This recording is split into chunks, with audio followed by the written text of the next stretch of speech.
阿 K 謝安琪出席一個健康產品嘅記者會，依家阿 K 就簽咗新嘅唱片公司，嚟緊會唔會同無線破冰？無線下個月7號舉行2012翡翠歌星紅白鬥，到時你會唔會亮相啊？而家我未收到正式嘅通知，係啊，咁肯唔肯做啊？我覺得嗰個 show 應該會好好睇嘅，即係如果我自己會參與，我都開心嘅。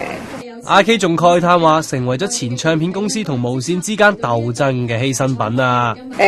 我哋只係想做好自己嘅本分嘅啫，其實即係講到尾，我哋都唔係點樣可以改變啲乜嘢，咁其實想做好自己本分，有演出嘅話就做好佢咁樣。另外，近日無線中人呢就為你平反推咪事件噃，睇翻較早前訪問嘅片段，原來推咪嗰個唔係你啊！即係有人話攞清白呢件事，係啊，其實我講過好多次㗎啦，真係我從來冇試過推咪，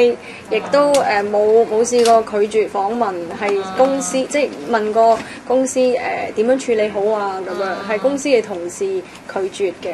真係唔係我去主動做呢件事，咁亦都我亦都冇刻意好高調去澄清啲乜嘢，咁因為當時嘅情況亦都我覺得唔需要太過即係好似喊冤咁樣啦。咁但係我多謝嘅，即係多謝而家有人突然間喺呢個時候幫我澄清呢件事，我多謝呢位熱心人士。咁係邊位都好啊，多謝你。